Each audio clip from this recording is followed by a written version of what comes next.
private member statements. I again call the member for Hornsby and Minister. Thank you, Mr Speaker. In November 1918, stretcher bearer Langford Colley-Priest rode home to his parents in Sydney. On Monday morning, the 11th, at 11 a.m, hostilities ceased for the first time in 4 years on the Western Front. The end of this awful slaughter and bloodshed is at hand.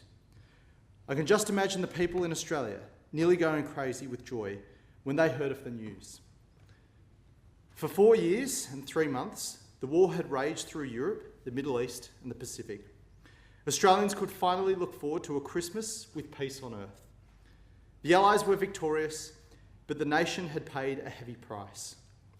From a population of fewer than 5 million, almost 417,000 men enlisted, more than 60,000 were killed, and 156,000 were wounded, gassed or taken prisoner.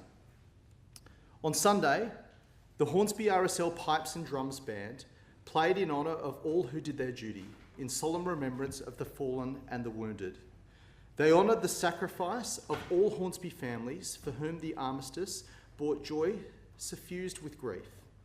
The Smith family ran a bakery near where the Hornsby Inn now stands. All their customers knew the two eldest brothers, Len and Stanley, had enlisted. Len was a railway signalman, Stanley a clerk.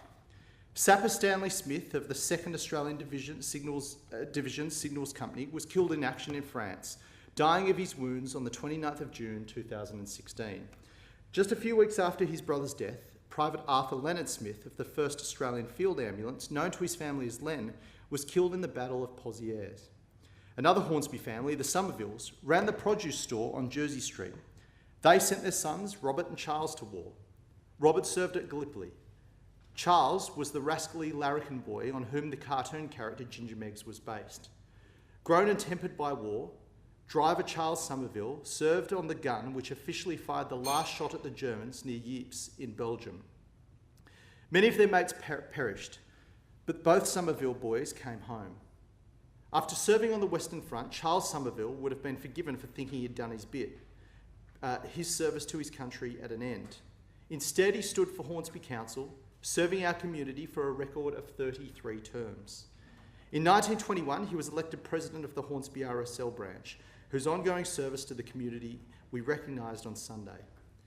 And he was here in 1923, or there at the location of the cenotaph in 1923, when it was originally dedicated, honouring Private Smith and Sapper Smith and the other 59 men from the Hornsby Shire who enlisted and never came home. Two families, two sets of brothers, among the hundreds of men from Hornsby and the district who answered their country's call. Here in the heart of the community they loved, we honoured all of those who have made the ultimate sacrifice in the service of Australia. With sadness, we acknowledge the suffering of the widows and orphans, the families bereft. We grieve for those who have borne the scars of their service on their bodies and in their minds, and salute the nurses whose service to the wounded was beyond all praise. We pay solemn tribute to the 2,000 pipers and drummers killed in the Great War. And with grateful hearts, we acknowledge the servicemen who came home from the war and, like Charles Somerville, dedicated their lives to building the Hornsby we know and love today.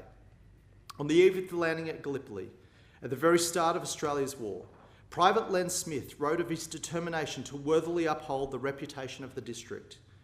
On the centenary of the end of the war, we renew our determination to be worthy of his courage and sacrifice.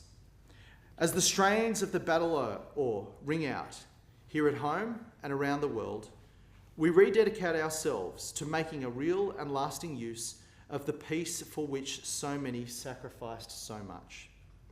On this 100th anniversary of the armistice, we promise for 100 years of tomorrow that we will remember them, lest we forget. Private member statements having concluded, and in accordance with the standing insertion